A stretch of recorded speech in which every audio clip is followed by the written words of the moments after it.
is such a pleasure to be joining you right here on the India Development Debate this evening. I'm Supriya Srinath. Straight on to a big debate tonight then. It's good news on the macro front at a time when the government is using all its forces to jumpstart the economy. Forget demonetization blues and GST glitches. The World Bank says India is poised for a big leap with GDP growth expected to touch 7.3% in 2018, making India one of the fastest growing economies in the world once again. What is more gladdening is the fact that the endorsement is coming at a time when the centre is unleashing a new wave of reforms. The green light for 100% FDI in single brand retail and the construction industry through the automatic route will send the right signals to global investors, while the decision to allow up to 49% FDI in Air India shows the government's commitment and determination to go ahead with non-strategic sectors to be divested. As the countdown begins for Budget 2018, the Prime Minister also held a meeting with top economists in the country and Niti Aayog members to discuss ways to pump-prime the Indian economy. CEO Amitabh Kant says the spotlight was on job creation, divestment and farm output growth. The big question, can we expect some giveaways on the fiscal front as the government looks to unleash the animal spirit in the economy? Will a ramp up in public spend help revive the investment cycle at a time when private investment remains muted? A growth agenda for the Modi government ahead of Budget 2018, and that is the big topic of discussion, the Prime Minister's eco-push, right here on the India Development Debate this evening. And joining me on the show tonight is a stellar panel. I'm joined by Hitesh Jain, spokesperson of the BJP, Sanjay Jha, spokesperson of the Congress, R. Jagannathan, who actually attended that meeting with the Prime Minister, who's editorial director Swaraj, joins us right here. Arvind Virmani, President Forum for Strategic Initiative and President Chintan, joins us, and so does our consulting editor Maithili Busnurmat. All of you, thank you very, very much for sparing time out this evening. A lot of ground to cover. We're going to be talking about FDI, the Prime Minister's eco-push, the World Bank growth estimates, and all of that over the course of the next 60 minutes. We'll encourage all of you to please put your views freely, but to keep it brief so that we can cover a lot of ground out there. So let's really begin with FDI, and I think the biggest point on the FDI is that seemingly it seems that a lot of liberalization has come in. And Jaggi, I'm going to start off things with you. What do you make of this big FDI push by the government today? Do you believe it's procedural, given the fact that FIPP was anyways abolished, individual ministries would have given their approvals in 3 months' time? Or because many people believe this at best will just ease doing business in India a little. Or are you someone who believes that steps that have been taken today, and we'll discuss some of those individually, will help bring in the top dollar?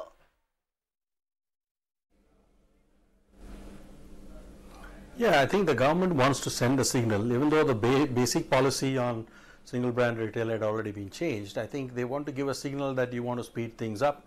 Having reached within the 100 rank in ease of doing business, they want to make things look easier, and they want to make sure that FDI remains one of the major growth drivers in the coming months and in the run-up to the election, so that you have a lot of investments coming in. And the Air India divestment plan also is one of a piece with that. And I think the government is very serious that if it doesn't get its act moving right now, it will be too late. So I think they are sending strong signals on many fronts, including openness to do business and to give a push to growth. Dr. Virmani, do you agree with that, that this is not just getting the top dollar or pushing growth, but also sending out the signal that India is open for business, India is willing to liberalize the FDI caps when required, and the government is willing to walk the talk? I mean, the focus of the government seems to be on issues that had inhibited FDI inflow so far, and those are being done away with. Is that the broad messaging, the broad signal, and is that how you read it? Dr. Virmani.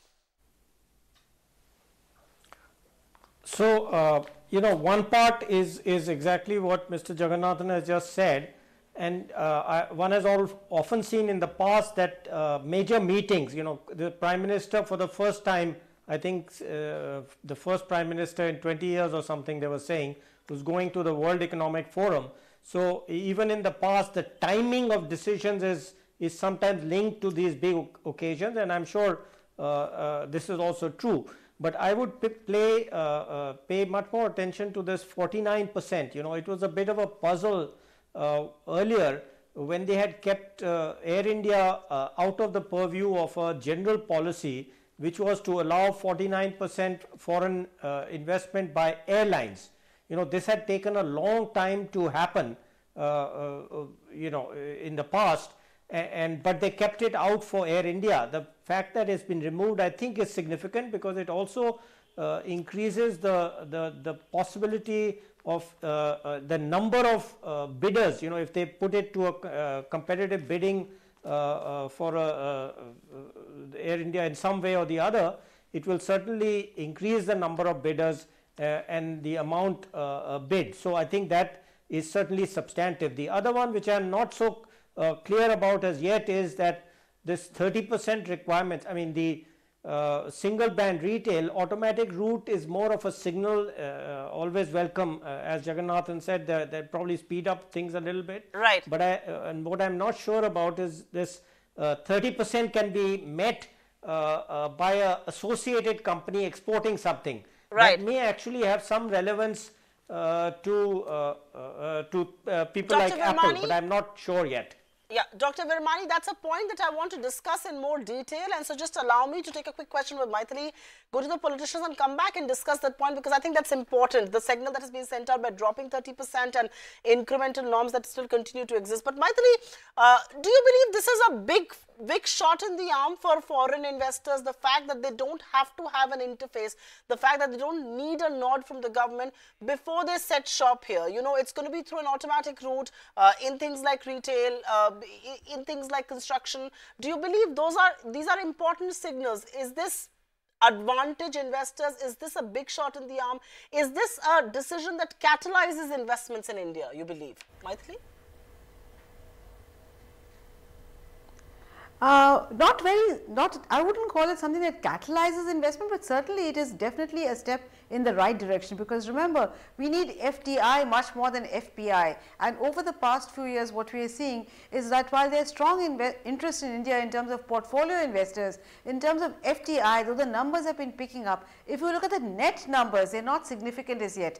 China receives far more foreign direct investment than India. So these are certainly welcome moves by the government, because it makes it much simpler for foreign investors to invest in India, and particularly if we are looking at jobs, it is foreign direct investment that creates jobs, and given that job creation is perhaps the most important task before the government, this is certainly a very welcome move.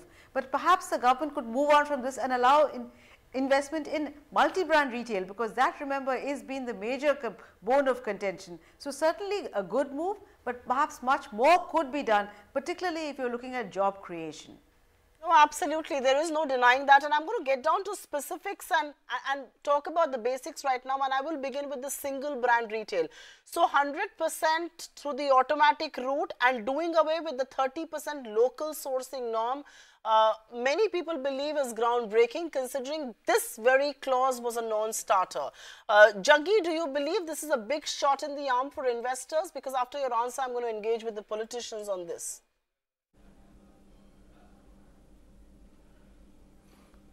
Yeah, I mean, I think it's anything that involves not too many riders to foreign investment is certainly going to be helpful, because I think some people will certainly start looking at it, because the minute you say you have to do this, you have to do that before you get 100%. And let's remember that China's big manufacturing boom started by 100% FDI, where they did not have to do all these kind of things. They got it manufactured and then exported a lot of it. So in our case, it will be a little different. A lot of this will be for, or rather most of it will be for local sale, but some of this theoretically could also help us with the export effort, because now wages in China are rising and here they are far more competitive, and so this is a good move to get all these guys to start manufacturing a little bit and then doing the retail. So they can probably source a lot locally, even though they may not be obliged to do so. Okay, I'm going to take this across to the politicians on the show, and Hitesh Jain, you joined me from the BJP, and I will take this question to the other experts as well. As far as the local 30% mandatory norms were concerned, that has been done away with, all very good. But look at the incremental sourcing norms that continue to exist for global operations. They will be there. Does that amount to micromanagement, the kind of micromanagement that foreign investors don't like? The foreign investors who are willing to invest in India, are looking to India as an investment destination.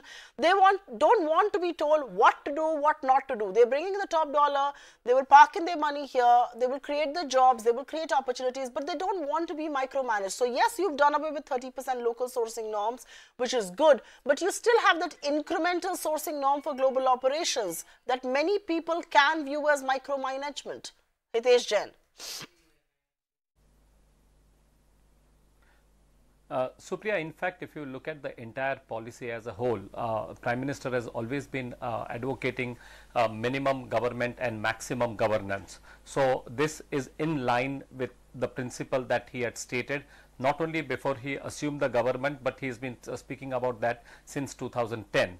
Now, insofar as your specific query is concerned, I think by removing away 30% also, you are giving them a free hand, basically so that it's not something like people were criticizing the 30% sourcing norms as like tying the hands of a person and then asking him to walk ahead and try and find some way out. So you have removed. But insofar as incremental is concerned, frankly speaking, if you look into the fine print, there are not many hurdles. In fact, this is much simpler. In fact, most of the MNCs, I don't think they have a concern with their major concern was 30% sourcing locally, which restricted them to effectively work. Ultimately, what they said that instead of making it mandatory, you keep it voluntarily. So about the sourcing norm. But as far as the incremental part is concerned, I don't think there was a much of the concern on this. This was something when people were making the representation, their whole concern was on the 30% sourcing norm.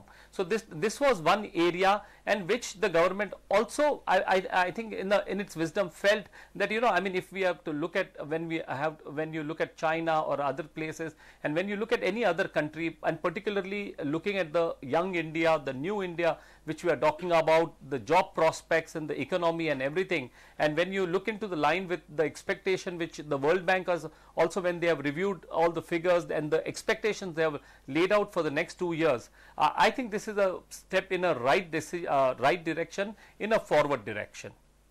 I'm going to take this across to Sanjay Jha, who represents the Congress party here. But before I do that, I will quote what the Congress's position on this move today is. And, the Congress party says, as the BJP allows 100% FDI and single brand retail by doing away with the 30% requirement for local sourcing through Make in India, the Prime Minister's and Finance Minister's duplicity and double speak stand exposed. Professed harm of manufacturing and traders is also standing exposed. Sanjay Jha, what is your position on single brand retail being eased? Because principally, the FDI in single brand retail was brought in by your government. In fact, you also wanted to bring in multi-brand retail that I want to ask the BJP as to when will they be ready for, because they've done many flip-flops on that. But I today want to understand, in principle, you have supported single brand retail. This is only going to give it a fillip. This is only going to ensure that the non-starter clause goes away and things get off the ground. Why are you opposing it today? Supriya, first and foremost, I think we need to be very clear at the very beginning. FDI will not create jobs the way your domestic private capital investment will, which, by the way, at the moment is at a 13-year low. Please let's recognize this at the very beginning. Look at the size of the Indian economy. It's your domestic capital formation. It's a gross fixed capital assets that are created that create jobs. FDI is minuscule by comparison. Point number two. This is a cosmetic exercise, Supriya. You know it better than me. Mr. Modi goes to Davos, he needs to create a headline. Look at the truth. If there is a single brand retail company wishing to come to the country, I mean, looking at the size of the market and looking at the fact that there could be many domestic players who could be their business partners, they are already here. I don't think it's going to result in any fresh impetus to the entire story of single brand retail.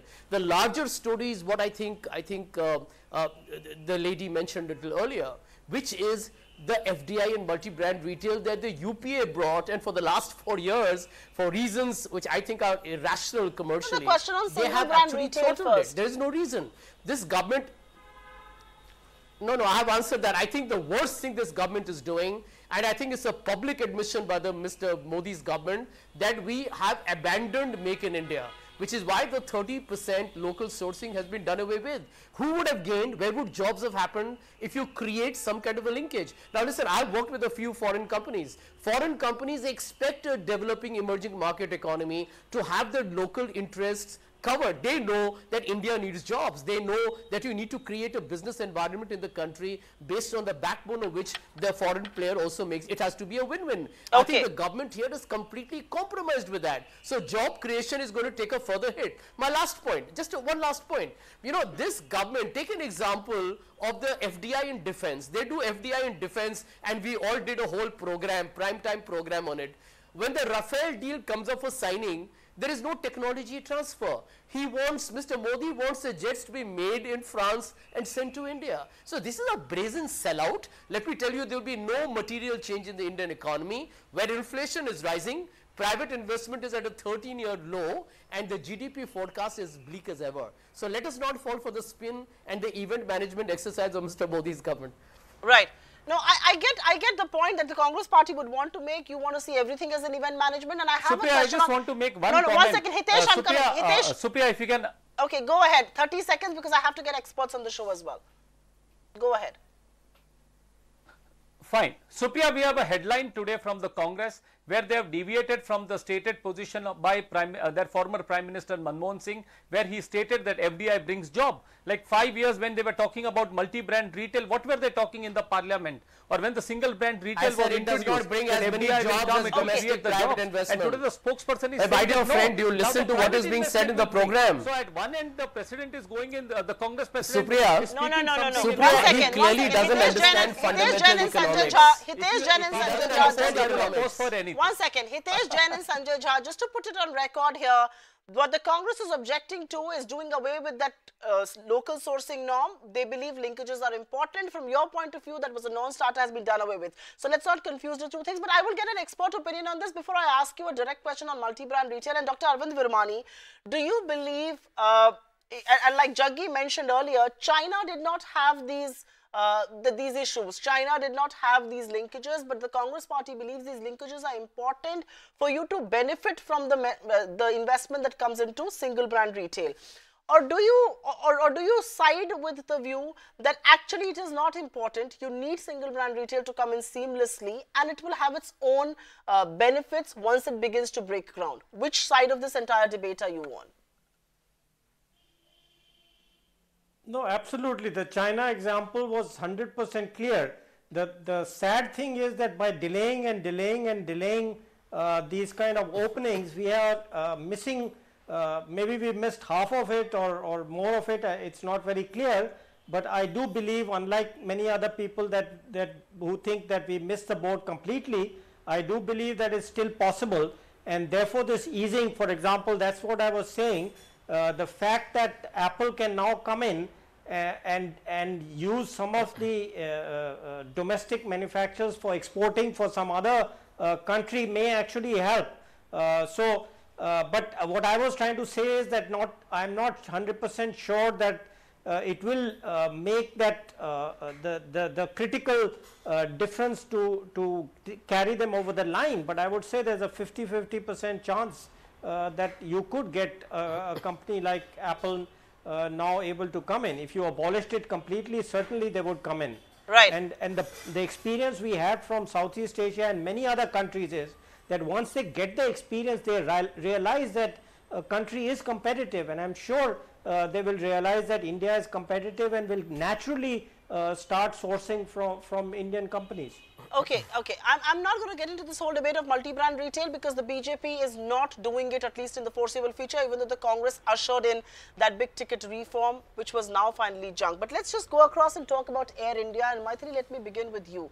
Private sector could have gotten 49% foreign investment, but Air India had been kept away from this. Do you believe that level playing field has been created, and will this aid the sale of Air India? And is there also a signal that the government is sending that they're serious about this divestment, despite the noises around, opposing in Parliament against this? Well, the government itself has been making slightly contradictory noises on Air India, because though they have been talking of divestment, there is a big issue of what do you do about the debt of Air India.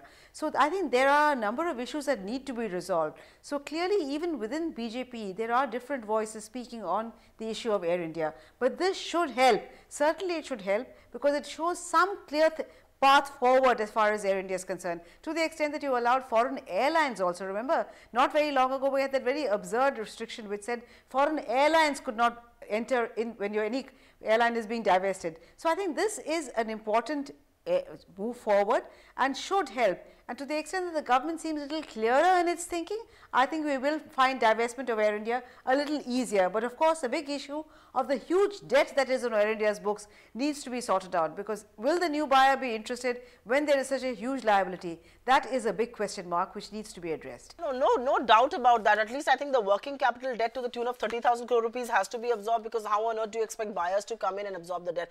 But I will take a quick question to Jaggi before I go back to the politicians on Air India, because there is such a political debate on the sale of Maharaja. And Jaggi, while the government has said that 49% foreign investment can come in, that also allows a foreign carrier, stating very emphatically that 51% will have to remain with an Indian entity, especially the ownership and control will remain with Indian entity. Do you believe that is discouraging in itself? Because why on earth would a foreign operator want to hold 49% stake when he can't control the operation, when he can't control the entity? And that's exactly what has perhaps happened also in defense. In that sense, has the government got so far and not far enough, and that continues to act as an inhibitor?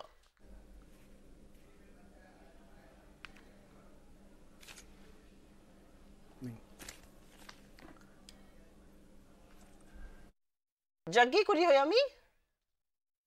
Okay, I think I've lost Jaggi and I'll go back to him on that. But Hitesh Jain, this is the question that I have for you as well. 49% is good, you've created a level playing field, but why have this clause of ownership and control 51%? It hasn't paid off very well in defense, and it gives you a sense that there is this sense of paranoia that still continues to haunt policymakers in New Delhi, and that could be an inhibitor. Will you agree with me? Well, first, 49% in Air India is just making a correction. It's a bold and a decisive move. Second, we are all aware about the intention and the announcement by the government that they are looking at the disinvestment of Air India. Now, let's look at that way. One of the biggest debate where it's no-brainer, and for the sake of politics, the Congress will always have its own now, because they are unable to do like GST or any other things. They will say that, oh, Air India's record is good, it is doing this. But everyone without a doubt had agreed that Air India is a white elephant. Something is required to be done. You cannot allow it to die down. You cannot, there are a number of employees that are working. It's a very important, it's an important company. But at the same time, there is also an interest that there should be one national carrier also, because like for example, like there are certain important international calamities, or there are situations where a national carrier does plays a important role. So this decision basically strikes a balance. It allows a 51% domestic this thing and 49% international this thing. So it strikes a balance between giving a forward push. It also gives an opportunity to get number of bidders to participate, so that a fair amount of a good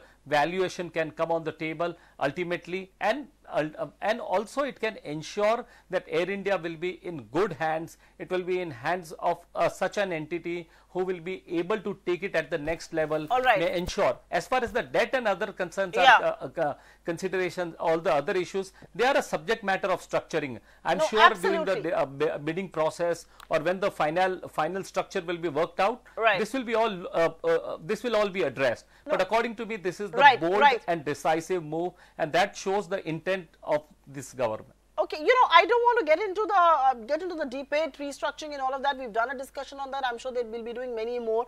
But I want to keep it to the politics of this Air India sale. And Sanjay Jha, what is the Congress party's position on Air India sale? Because even the draft parliamentary report that was leaked, we given to understand, is not the view of everybody in that panel. There could be dissenting views. That's point number one. Point number two is, how long will we keep subsidizing the national carrier? Does the government need to be in businesses of running hotels and running airlines? Does the government need to keep putting good money after bad in Air India when you can cleanly get away from this? What is the Congress party's position? You can keep saying that it can't be sold to crony oligarchs. Are we confusing national pride and national carrier and all of that? Supriya, a very pertinent question, and let me raise for you two quick points, and I'll answer your question in the second. We have been raising this actually in Parliament and outside on the Rafale jet deal. the way it was done, I mean unilaterally done by the Prime Minister during a foreign visit, the Defence Minister is not even aware of it, and a deal which actually contravenes certain fundamental principles of the bilateral engagement, commercial engagement that was done. And in fact, in our opinion, it was against the financial interest of India, and to a great extent a questionable deal. But we will talk about it some other time. Therefore, what worries us is the intent of this government. You know, don't forget that Dr. Subramanian Swamy of the BJP has accused the government, saying that the government put pressure even on the CSO on the GDP figures which are affected by demonetization. So what you see is not what you get in terms of data. This has been the biggest tragedy of Mr. Modi's 4 years, that India has begun to be compared to China in terms of its official data, where people don't buy even our GDP figures or the RBI figures. Now, where Air India is concerned, let me be very explicit on your channel. It will all depend upon the enterprise valuation. Everybody knows the P&L doesn't look good, fair enough. But if you look at the assets that Air India has, is humongous, not just in terms of the bilateral seat exchanges it has with different countries, but in terms of fixed assets and etc., etc. So I think the fundamental issue here is, will this government be transparent? Will this government be able to strike any kind of engagement with any partner which is done in a manner where there are full disclosures? Because the experience that you get from this government is that they are extremely wishy-washy. They do have select businesses they favor. In the Rafale deal, and we have gone publicly, I'm going to tell you this, that there was a company that defaulted on its foreign currency borrowings, which by the way was one of the heaviest indebted companies to PSU All right, Bank, Sanjay which Jha, was given a jet, which was given Rafale jet a supplier deal, despite not having any experience in defense. Now these are fundamental issues, and therefore this is what causes us the real apprehension. That is the lack of transparency. Can I just make a quick comment?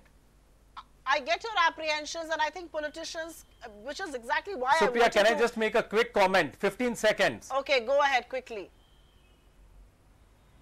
Supriya, can I make a quick comment? 15 seconds. Sanjay Jha is sounding more like a Rahul Gandhi today. For every question, like how Rahul Gandhi was speaking about women empowerment, you ask about multi-brand, you ask about single brand, you talk about Air India, he has only one word, Rafale. Narendra Modi on the channel. You are lying like Narendra Modi on the channel. You are bluffing like Narendra Modi on the channel. Okay. You are lying and bluffing like Narendra Modi on the channel. Rahul Gandhi on the women empowerment. No, 1 second. Anyway, it's entertaining, Sanjay Jha. Sanjay Jha, I am not complaining, it's entertaining. All right. Hitesh Jain and Sanjay Jha, I am not going to let politics plague our discussion on Air India. By the way, you we make will me have laugh. another discussion on Air India, and we will let you fight on that. But this is a discussion on FDI and the Prime Minister's economic push. But I will take a quick question on FDI with our experts before I take a quick breather there. And Maithili, if I may come to you, you know, there is so much that has been written on foreign investments and all of that. What do foreign investors eventually look for?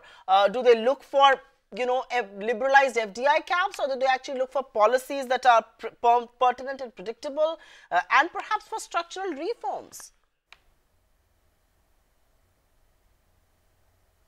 Well, I think most important, they look for policy certainty. What investors everywhere, and particularly foreign investors, dislike most of all is policy flip-flop. So I think certainty followed by ease of doing business. I think that is very important. And here the government has done a bit, but we have a long way to go, particularly as far as governance is concerned. So even though the Modi government had promised minimum government and maximum governance, I think it still has to deliver. It is of course a work in progress. But remember, India has one of the big pluses, and that is a large domestic market. So almost every foreign investor would like to set up shop in India, provided there is policy certainty, it is easy to do business, and at the same time the Modi government does not go wishy-washy on what it says and what it does. It walks the talk. And here I think they have made a beginning, but we still have a long way to go. And automatically our large foreign domestic market makes it attractive for virtually every foreign investor, and everybody wants to be in India. All right. This is interesting. I'm going to take a really quick breather here, because I want to come back and discuss with Dr. Arvind Virmani and R. Jagannathan the Prime Minister's economic push, along with all three of you, Maithili there, Hitesh and Sanjay Jha. Just stay with us. We'll take a really quick breather, back in a moment, and we put the spotlight on this big economist meet in New Delhi and what came of this and what should have come out of it in just a moment from now.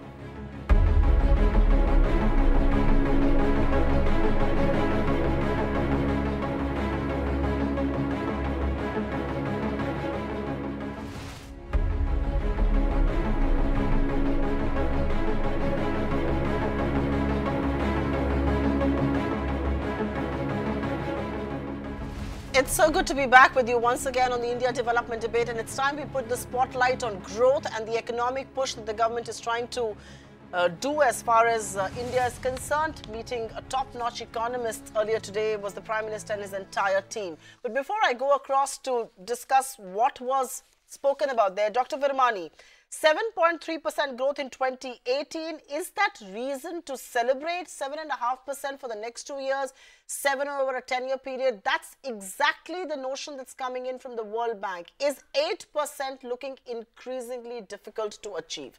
Dr. Virmani. So, given the the shocks to the economy last year, I am actually a little impressed by the World Bank. They are the first to come out with a growth rate for the last year, which is 17-18, which is more or less what the private sector, private projections have been, and many still stick to, despite the fact that the advance estimate is lower than that. The advance estimate is 6.5, but the World Bank is still saying 6.7, which other people, including myself, have said that it's likely to be higher. Number two, they are projecting a 0.6% point increase on that in the next year. I think again that's realistic in my personal view, but it's still upfront, fairly optimistic. And let me quickly, before I go to their forecast for the whole decade, I think what a lot of external economists, including at the World Bank, IMF, ADB, etc., are giving lot more significance to is the impact of the GST. You know, all over the world, such a major integration of the economy have led to a lot of innovation and productivity growth. So, despite all the problems that we have seen, which I think we have discussed before, also the need to be sorted out, they still expect that eventually, hopefully from next year, but at least in the next few years, we will get to see that productivity gain that everybody outside has been anticipating. Finally, on the over a decade, your valid point, given that we have averaged less than 7% probably over the last 5 years or so in terms of average GDP growth rate, is a 7+% growth rate feasible for the next decade? I certainly think so. Again, my forecast would be that growth of between 7.75% is definitely feasible, which is in a way a reduction from the earlier hopes which many of us had of having a growth rate of 8 to 8.5%. So compared to that growth rate, certainly 7 to 7.5 appears very feasible. Right. Okay. 7 to 7.5 appears feasible. I am going to take this across to Jaggi, and you know, the Prime Minister and his team of ministers and bureaucrats and people in Niti Aayog and economists did meet top-notch economists in the country, and Jaggi was amongst them, to discuss and debate what is the way forward. It was a very structured discussion, as Rajiv Kumar later said. Panels were broken into, they came out with their presentations, around 6 to 7 or 8 topics were discussed in great detail. Jaggi, I want to understand from you, this was an informed discussion, this was an in-depth discussion. What's the broad consensus? I mean, after all, there's a budget right around the corner, and one believes it can't be just another budget. What can it structurally do to move India into the high growth trajectory? First of all, though this meeting was billed as a pre-budget meeting with economists, it went a little more than that, because the focus was on the broader things that needed to be done apart from what's immediately could be done in the current budget. As Dr. Virmani will tell you, most budget proposals tend to get frozen at least 20 days before they finally come out as the speech. But I think in this particular case, I think some of these things might, that people made suggestions, could well find some mention in the budget, because of the fact that it was a very high powered meeting. Almost the entire economic side of the cabinet was present. All the economic secretaries were there all through the day and in the evening when the Prime Minister turned up. And also the Niti Aayog made 6 groups in which each of them focused on one particular area. I mean, for things like, say, jobs or macroeconomics or agriculture, rural, those kind of things, about 6 groups, and each of them made a specific focus presentation, not necessarily related to the budget, but what needed to be done this year so that the economy is on a stronger growth path.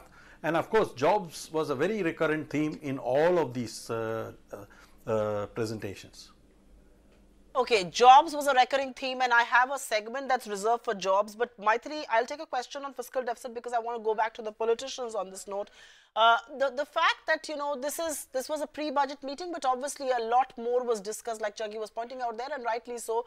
But what's the sense you are getting at this stage, and the kind of commentary that's also coming in from the government and, you know, people associated with budget making, not directly but indirectly, people like Rajiv Kumar and others.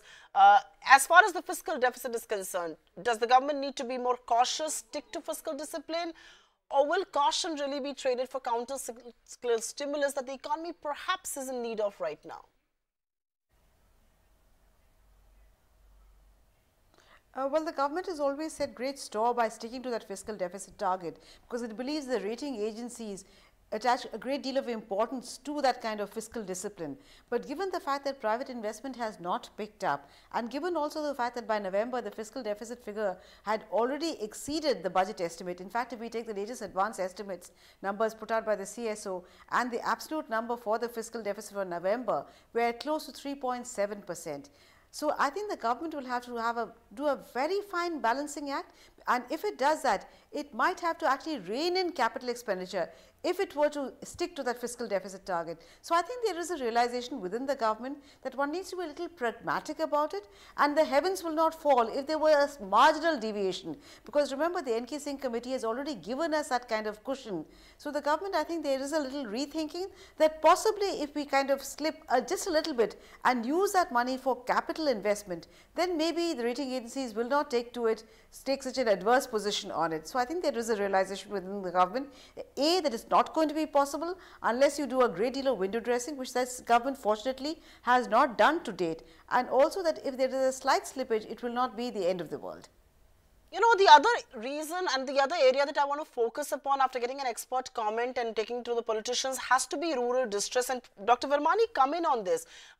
You know, rural distress is very, very acute. There is no denying that. It has prompted some people to say that this may be a budget for Bharat and not a budget for India at large. But one of the suggestions, and that's what Rajiv Kumar said in his official briefing, and that's what I'm picking up from sources also, is that one of the suggestions made was that how can you best reduce the dependence on cultivation or cereal cultivation or on production, and away from all of that to things like horticulture and sericulture. Are those possible viable options for a population that is so hugely dependent on agriculture as a cultivation activity? See, there are two things. One, in the short term, we have to be very careful. I have made this point many times, which people still don't understand, that a double drought 1 year after the other has a devastating effect on the rural economy, and it shows up in both in the real wage growth and in the employment. And part of the effect is that which will naturally, you know, with the first monsoon it should have been minimized, but normal year which happened last year, but that normalization was delayed because of the other disruptions which we have talked about many times, demonetization and GST. But certainly in the second year, which is the current one, which in agricultural terms really starts in July, not April, you will see some normalization of that problem. That is, there would be a revival of real wage growth and of a reduction in unemployment rate. But that is the short term issue. The long term issue, you are absolutely correct, remains, and that depends on productivity in agriculture. Certainly for a decade or more, those of us who have been discussing these things have been saying that we have to move away from the cereal economy. And sadly, it is the state where I was born, but Punjab, because of its obsession with cereals, has driven this policy which really needs to be changed. Many good economists in Punjab University and others have also said that they must diversify into exactly the things you have said. But I would add one more thing which is not looked at. We have the same attitude towards the farmers that we've had for 50 years since independence.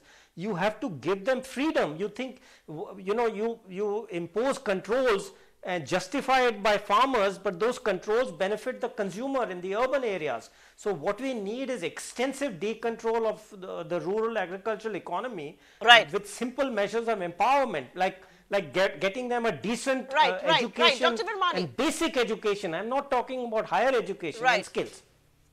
No, I absolutely get your point. I absolutely get your point. But I think I want to spend some time talking about jobs that Jaggi did mention. And Jaggi, before I move on to jobs, I want to understand from you. Because one of the things that was said is that statistics on low employment generation is overstated. What is this a sign of? Is this a sign of denial? Is this a sign of data that we are perhaps missing? The Ola and the Uber drivers, for instance, are not a part of this job generation. We are perhaps looking at the very different statistics. Is there a need to revisit how we measure job creation? What's your view, and what was largely discussed on jobs really? I don't think there was any sense of denial about the need to create more jobs. In fact, there is a recognition in most of the presentations and also among officialdom that we need to create even more jobs than what we have been able to, that has been generally suggested, which is that 10 million people are coming into the job market every year and we need to do that. In fact, there was a need to say that the underemployed in the agriculture sector also needed to be added to the future job potential market, and so you need to accelerate job creation. I think the point about measuring job creation correctly was mentioned in the context of the fact that if you do not have accurate data on where and how the jobs are being created, what is the quality of the jobs created, then you are never going to get a handle on the problem. The point is, we do not have a jobs problem, as you know, we have a wages problem, we have an underemployment problem. So you need to measure that correctly, and none of the current data points as of now measure any of these things correctly. And in fact, it's probably underemphasizing the more formal jobs creation, but the quality of some of those formal jobs may not be as good. So the emphasis was on the quality of the data that was necessary, which can then feed into a proper policy that can actually accelerate the job creation process. Sanjay Jha, I want to come to you on this, because I know this is an issue that's close to your heart. I know this is an issue that you've extensively spoken about in the past. It looks like the jobs debate, at least with what is being told to us here and what was discussed with that meeting with the Prime Minister, it looks like we were discussing, there was something amiss with that. A, the data and what it captures. B, is gainful employment the real issue? Is wages really the big issue here? I mean, does that force you to rethink your position on jobs as a political party, as a political outfit? We've blasted the government on no jobs created, but it looks like there was something amiss. I mean, perhaps there are jobs that are not being captured here. Perhaps there needs to be a closer, more granular look at what is being created at the wages, at gainful employment. Now, Supriya, let me tell you straightforward, the linkage is actually fairly direct. You can look at the correlation between private capital investment and the job market.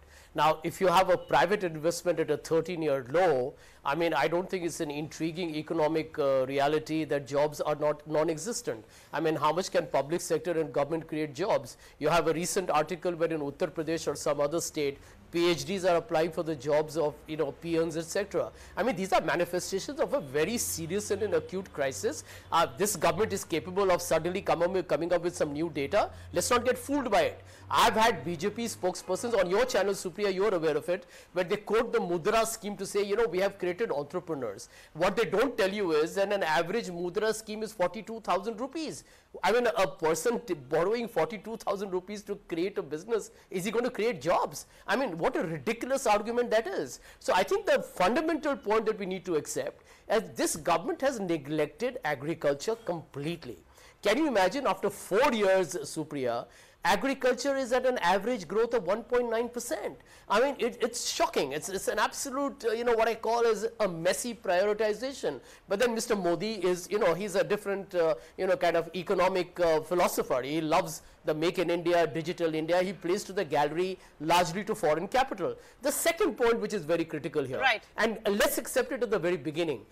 We have lost the tailwind of low oil prices. Today, oil price is reaching around $68 a barrel, is going to rise probably. Right. And India has today, under Mr. Modi's government, blown a massive revenue surplus, and with a fiscal deficit at over 100%, there will be no capital assets created. Okay. So we are going to have a bearish year ahead. No matter what the government tries to do, we have lost an opportunity to do something good with this country. Okay, I will let Hitesh Jain counter that, but I will also put in a question of my own, and please be brief. And the question has to be that at a time when we have introduced a disruptive reform like the GST, which is going to hit your revenues because there will be teething troubles, you can never be absolutely prepared for a reform like that.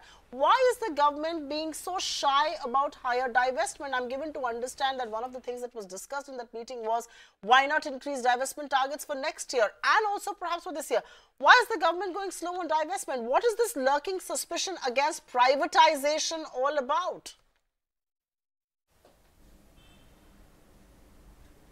Supriya, let me answer the question in two parts. The first part, this government doesn't believe in the decision to be taken on the era of on the eve of the elections or decisions that are aimed towards an electoral politics. It's a bold and a decisive government, whether it comes to demonetization, whether it comes to GST, whether it comes to privatization of Air India, whether it comes to allowing 100% FDI in single branded retails. These are all pragmatic decisions. These are all solid visionary decisions that have been taken looking at the long term interest. You know, we can do some few cosmetic changes and then try and showcase something like how they did between 2004 and 2000, I mean their own UPA 1 and UPA 2, and you saw the state of the economy in 4 years. Now, as far as Sanjay Jha spoke about lot of things, but I think the only answer to Sanjay Jha is the World Bank and every other, all the other the learned economists, they are not as pessimistic as they are. For the Congress, they will never come with a constructive suggestion. They would like to present a doomsday scenario. That leader goes in Bahrain and presents as if in India everybody is going to die tomorrow. I mean, tomorrow is not going to come. Everybody is going to die. This country is doomed. Rather than showcasing the best qualities of India, Congress is on the, they want to do the doomsday. Good luck to them. They can continue doing that. I think if you will look at all the factors, World Bank measures, and if you look at today's decision also, there is not something that we are skeptical about divestment and all. No. I don't think at ET now we support a doomsday there is a scenario. process that is indulging in hollow rhetoric. Okay, it's a doomsday scenario versus a hollow rhetoric. I will rest the political arguments on that, but Maithili, you have the final word on the show and the last word on that. You know, going into budget now and going into an election year, how much of this will hold ground? The tailwinds turning into headwinds, and crude oil is just one of them. But, you know, the temptation to be populist as you get to 2019. Who on earth as a politician can resist that temptation? Or do you believe Mr. Modi and his men can?